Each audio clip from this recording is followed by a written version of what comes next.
국내에서 신종 코로나 바이러스 감염증 네 번째 확진 환자가 발생하면서 지역사회의 2차 감염에 대한 우려가 커지고 있는데요. 이에 따라서 우리 정부는 감염병 위기 경보를 주의해서 경계로 격상하고 중국 우한 입국자에 대한 전수조사를 실시할 예정입니다. 네, 오늘 두 분의 전문가와 함께 관련 내용 짚어보도록 하겠습니다. 전지현 변호사 그리고 이승남 가정의학과 전문의 모셨습니다. 어서 오십시오. 네, 안녕하세요. 예, 안녕하세요. 네 번째 확진 환자가 나와서 좀 우려가 커지고 있는 상황인데 아무래도 증상이 없는 상태에서 이제 이동을 하다 보니까 여러 사람들을 접촉한 모양입니다. 아까 저희가 질병관리본부 연결해서 내용을 좀 들어봤는데 이렇다 보니까 좀 2차 감염에 대한 우려 이게 좀 높아지고 있다 이렇게 좀 진단해 볼 수 있을까요? 어떻습니까? 그렇죠. 뭐냐면 이제 우리가 지금 신종 코로나 바이러스 하면 여러분들이 아는 거는 그 옛날 메르스나 사스 같이 호흡기에 와서 환자가 문제가 되는데 이 코로나 바이러스는 증상이 발열하고 호흡기만 오는 게 아니라 우리가 장에도 옵니다. 그래서 설사라거나 복통이 있을 경우에 무시하면 절대 안 되고요. 그 네 번째 환자 같은 경우에는 우리가 이제 그 컴퓨터를 쓰는 의사 같은 경우에는요, 이 환자가 우한을 다녀왔다, 중국을 다녀왔다 이렇게 뜨는 게 나오는데 사람 귀찮아도 그걸 막아놓거나 아니면 컴퓨터를 안 쓰는 의사분들은 모를 수가 있어요. 그 조금이라도 증상이 있으면은 그때 처음에 신고를 했으면은 다른 사람한테 전파되기 전에 막을 수 있지 않을까 생각합니다. 네, 짚어주신 것처럼 이 환자가 이제 처음 진료 그 과정에서는 의심 환자로 일단 신고가 되지 않았었고 신고가 이뤄진 뒤에도 이제 즉각적으로 격리 조치가 되지 않아서 이 부분이 참 아쉬운데 만약에 이렇게 좀 우한 방문 사실을 좀 숨기거나 증상을 밝히지 않았을 때 법적으로 제재할 수 있는 방법이 있습니까? 네, 제재할 수 있는 방법이 있습니다. 전염병 예방법에 따라서 질병관리본부와 지자체장은 전염병의 원인과 그다음에 확산 경로를 추적하는 역학조사라는 걸 할 수가 있는데요. 여기에 대해서 거짓 진술을 하거나 진실을 은폐한 경우에는 근거 법령에 따라서 2년 이하의 징역 또는 2천만 원 이하의 벌금에 처해질 수 있습니다. 법적으로도 이제 문제가 될 수 있다라는 부분 저희가 짚어봤고요. 감염병 위기 경보 아까 저희가 잠깐 짚어봤습니다만 주의해서 경계로 격상이 됐고요. 단계별로 어떤 단계들이 있는지 또 이 단계에 대한 의미를 짚어주신다면요, 선생님? 네, 우리가 이제 지금 그 처음에는 관심, 그다음에 주의, 그다음에 경계, 심각으로 나가는데 관심은 그냥 우리가 이게 들어왔으니까 좀 조심하고 예를 들면 독감 같은 예방주사 맞으면 하시면 되는 거고요. 두 번째 우리가 그 주의 같은 경우에는 우리가 메르스 때가 주의였어요. 그러니까 메르스 때가 절대 뭐 경계나 심각 아니었습니다. 그다음에 이제 요번에 하는 게 주의인데 주의가 되면은 우리 정부에서는 질병관리본부를 갖다 설치해서 정부에서 군민 합동으로 다 지역해주고 그다음에 지역 격리시설 병원에 격리시설 따로 만들고 중환시설 같은 경우는 우리 국립중앙병원에다 해놨거든요. 그런 식으로 만드는 게 중요한 거고요. 근데 심각한 단계는 언제 했느냐? 우리 그때 그 신종플루 때문에 굉장히 많이 죽은 적 있잖아요.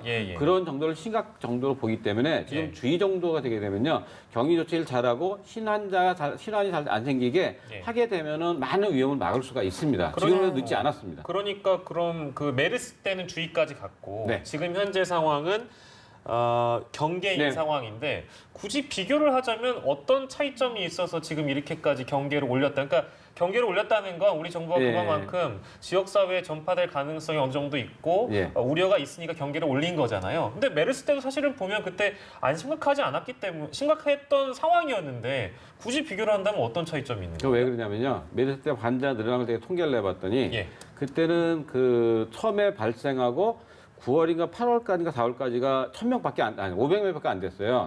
감염 접촉자가. 근데 이거는 보니까 지금 중국 같은 경우 보면은 바로 그 한 달 사이에 무려 4배가 늘어난 거예요. 그러니까 뭐가 빠르냐? 속도가 너무 빠른 거예요. 전파 속도가 빠르다. 그렇죠. 그렇기 때문에 이게 만약 전파가 한꺼번에 많이 되게 되면 메르스 때보다 좀 더 심각한 상황을 발생할 수 있기 때문에 바로 한 단계 올려서 경계를 만든 겁니다. 병이 심각한 것보다는 뭐가 심각한 거냐? 바로 전파 속도가 빠른 게 문제입니다. 네, 알겠습니다. 지금 전파 속도가 빨라서 이 부분에 대해서 지금 세계 각국에서도 지금 우한에 있는 자국민들을 이제 본국으로 데려오기 위해서 전세기를 띄우는 방안들을 마련하고 있는데 이제 우리나라도 지금 현재 우한에 많은 교민들이 있기 때문에 곧 전세기를 띄운다고 합니다. 뭐 어젯밤까지는 탑승 신청을 이메일로 받았다고 하던데 이게 사실 모두가 또 탈 수 있는 건 아니라고 하더라고요. 네, 일단 우리 국적의 국민들이 대상이 되고 있고 30일에서 31일에 걸쳐 전세기를 띄울 목적으로 우한 주재 우리나라 총영사관에서는 지금 이메일 접수를 받고 있다고 합니다. 예. 그리고 우한에 주재하는 한국 국민은 지금까지 뭐 유학생이라든지 여행자, 자영업자 해가지고는 700명 정도로 추정이 되는데 네. 다만 모두가 탈 수 있는 것은 아니고 우리 국민이라고 하더라도 우리 국민의 가족이라고 하더라도 중국 국적인 사람은 탈 수가 없고 또한 37.5도 지금 현재 고열이 있거나 아니면은 뭐 구토, 복통, 그다음에 기침 증상이 있는 사람은 중국 정부에 의해서 우한으로 격리가 되고 이분들은 전세기를 통해서 한국으로 온다고 하더라도 예. 바로 자유롭게 다닐 수 있는 게 아니라 예. 2주에 걸쳐서 국가가 지정하는 격리 시설에서 머물러야 되기 때문에 여기에 대한 동의서를 제출해야 한다고 합니다. 예. 이제 향후에 들어와서는 이제 현재 우한에 지금 보여드린 대로 한 700명 가량 정도가 우리 교민이 있기 때문에 이분들이 이제 국내로 들어오게 되면 잠복기가 약 보름 정도라고 선생님 보면 될까요? 네. 그러면 보름 정도 그럼 이분들이 좀 더 구체적으로 어떠한 격리 이 대처 방법에 놓이게 되고 그 이후의 상황을 좀 더 전망해 보신다면 어떻게 좀 전망할 수 있을까요? 쉽게 얘기해서 이게 잠복기가 제일 짧게는 7일이고요. 7일. 길게는 14일인데 예. 우리가 메르스 때도 어떤 분은 한 20일까지 간 경우가 있어요. 사람마다 달라요. 네. 그리고 바이러스 왜 그 얘기를 하냐면요. 바이러스 그 정도 돼서 증식을 해야지만 얘가 병을 일으킬 수가 있는 거예요. 예. 그러니까 무증상일 때 알 수가 없기 때문에 우리가 잠복기는 2주지만 그 일주일 덜을 갖다가 완전 격리시켜서 그분들만 따로 예. 시켜가지고 우리가 증상이 나오나 바이러스가 다시 나중에 생기나 그걸 알아보는 게 굉장히 중요한 것 같습니다. 예. 제일 중요한 게 제가 보기엔 격리입니다. 격리를 뭐 집에서 자체 아니 격리 저는 그거보다는 우한 쪽에서 오는 분들은 집에서 예. 하는 것보다는 예. 집에서 또 다른 사람이 또한테 옮을 수가 있잖아요. 이거는 그렇죠. 사람 대 간염이기 때문에 그래서 그분들을 따로 뭐 700명, 900명 하면 그 학교 같은데 빈대가 요새 많거든요. 예. 그런데 따로 격리를 해가지고서 한 2, 3주 지난 다음에 예. 그때 확진을 해보고서 나는 게 좋을 것 같습니다. 네, 예. 격리가 가장 중요하다 이렇게 네. 짚어주셨고 지금 감염 확산을 위해서 이제 차단을 하기 위해서 오늘 홍남기 부총리가 총 208억 원의 방역 대응 예산을 신속히 집행하겠다 이렇게 밝혔습니다. 뭐 홍 부총리가 언급한 이 방역 대응 예산이 구체적으로 좀 어떤 것들이 포함이 돼 있는지 그 부분도 궁금하거든요. 네, 이제 코로나 바이러스와 관련해 가지고는 정부가 208억 원의 예산을 이제 집행하겠다고 얘기를 했고 구체적인 항목을 살펴보면은 전염병의 이런 전파를 확산하는 방역 시스템 구축 방안에 구축하는데 이제 67억 원이 투여가 되고 그다음에 진단하고 검역을 하는데 52억, 격리 치료 시설비로 29억, 그다음에 전세기를 파견하는데 10억 원이 소요가 될 예정이라고 하는데 네. 지금 외국에서 우리나라로 들어올 때 막을 수 있는 그 1차 저지선과 의료기관에서의 2차 저지선이 뚫렸고 그래서 지금 4명의 확진자가 발생한 상황이기 때문에 앞으로 추가로 소요되는 경비가 더 늘 수도 있는데 여기에 대해서는 지금 편성이 된 예비비 2조 원에서 지출을 받을 예정이라고 합니다. 예, 그렇군요.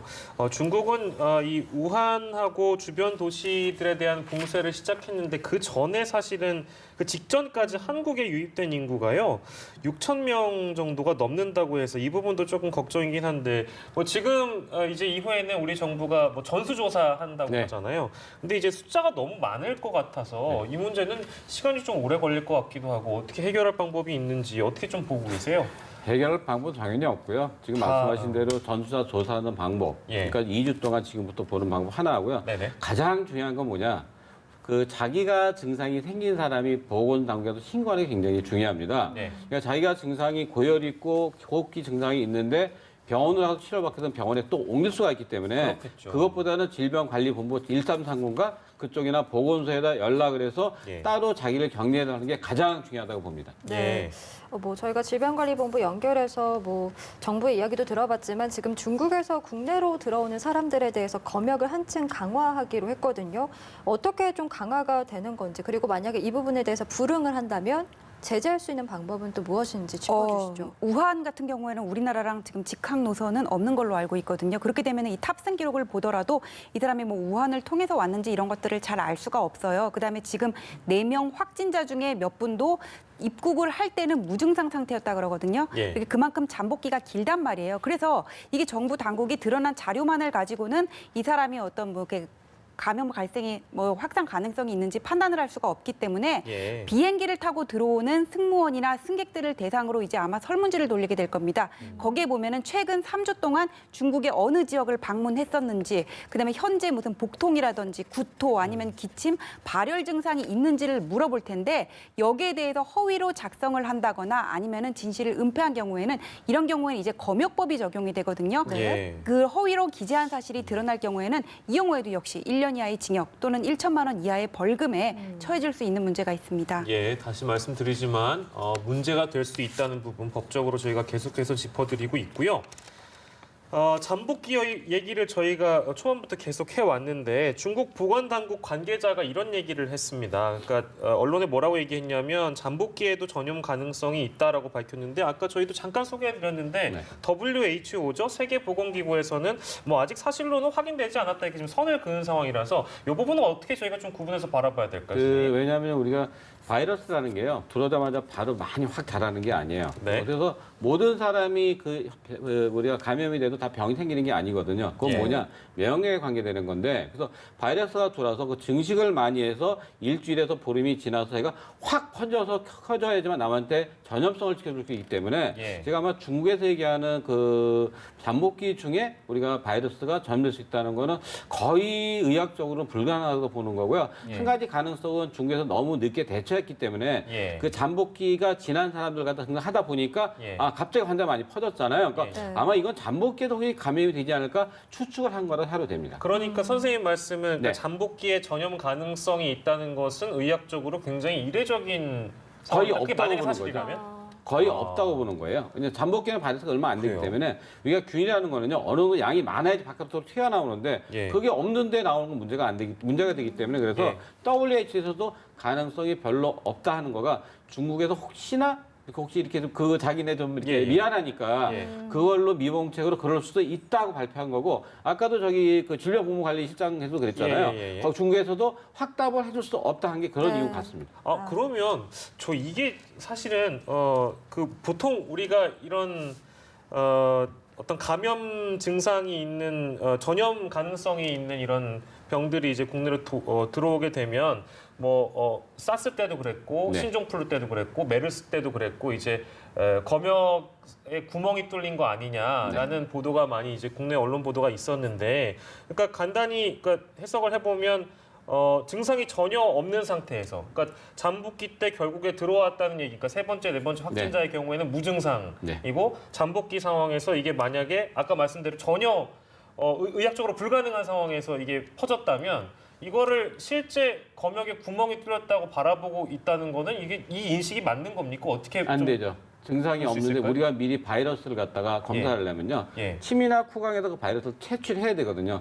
그 중국에서 들어오는 사람 모두 할 수가 없잖아요. 그렇죠. 예. 그러니까 그게 굉장히 문제인 거죠. 그 인식에 대한 정리를 좀 해주셨으면 좋을 것 그러니까 같아요. 쉽게 해서 우리가 코로나 바이러스를 갖다가 우리가 이렇게 확진을 하기 위해서는요. 그 감염자의 침이나 코나 이런 비감기에서 나오는 바이러스를 갖다 찾아내야 되는데 그게 잠복기 때문에 균이 작으면 여기서 안 나올 수가 있어요. 예. 그러니까 미리 검역을 통해서 알 수가 없습니다. 예. 그러니까 검역이라는 거는 이 사람이 열이 나거나 가장 쉬운 게 왜 가면 이렇게 체온 네. 재는 거 있잖아요. 보통 그렇게 나오죠. 네. 그걸로밖에 할 수가 없기 때문에 미리 발견할 수는 절대 없습니다. 그건 방법이 없습니다. 그래요. 네. 그러니까 내가 이제 우한이나 중국 지역을 갔다 왔다고 미리 밝히는 것이 중요하고 가장 중요하다고 그랬죠. 증상이 없다고 그렇기 때문에 전수조사를 한다. 예. 그런 다음에 자기가 증상이 있으면 숨기지 말고 바로 보건소나 질병관리본부에 신고하는 게 가장 중요합니다. 예. 네, 알겠습니다.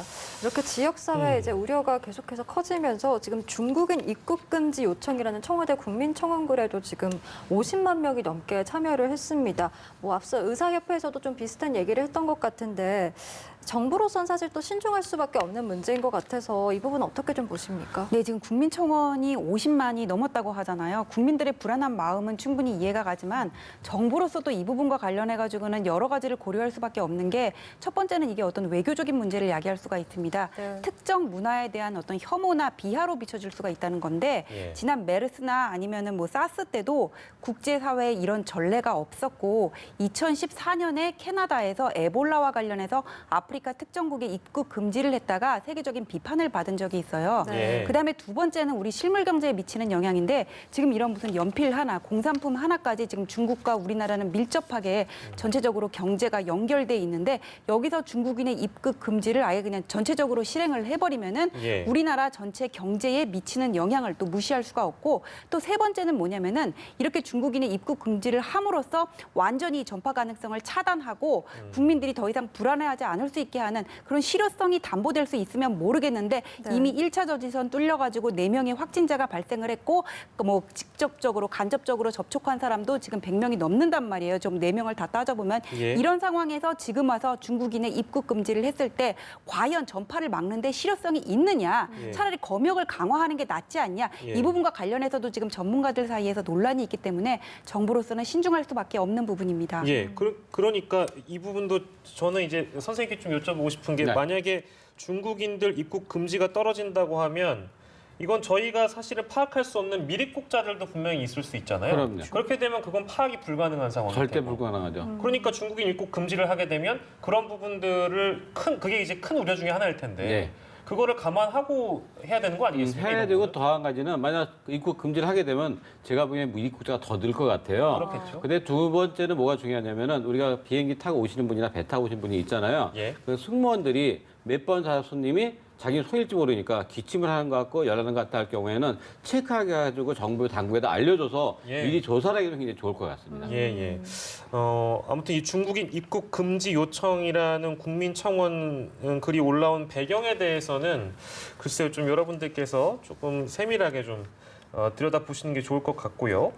아까 저희가 보도로 미리 보여드렸는데 이게 사실이 아닌 이 정보들이 너무 많이 지금 온라인에 좀 퍼져 있는 것 같아서 지자체에서는 지금 엄정하게 대응하겠다 이런 방침을 밝히고 있는데 이것도 이제 가짜뉴스에 해당되는 부분이기 때문에 이 역시도 처벌이 가능한 부분이겠죠? 네, 이거 처벌이 가능하고요. 이 가짜뉴스 문제가 뭐냐면은 이건 믿거나 말거나 시기란 말이에요. 연합뉴스 네. 보도 같은 거는 연합뉴스가 책임을 지고 그다음에 기자들이 취재를 통해서 팩트에 근거해서 보도를 하는데 네. 이거는 그렇지가 않거든요. 그리고 또 어떤 이게 뭐 조회수를 늘린다거나 이런 상업적인 목적으로 결부된 경우가 많단 말이에요. 네. 근데 이런 식의 가짜뉴스가 어떤 개인 방송이라든지 SNS가 확대되면서 우리 사회에 많은 거는 아는데 네. 이거는 어떤 정치인 얘기 그런 게 아니라 국민의 생명이랑 직결되는 문제거든요. 그러니까 정말 쓸데없는 공포감만 조성할 수가 있고 이런 코로나 바이러스 자체뿐만 아니라 이런 공포심으로 인한 피해가 더 클 수도 있다는 문제가 있고요. 예. 이런 가짜 뉴스를 유포한 경우에도 법적으로 처벌받을 수가 있는데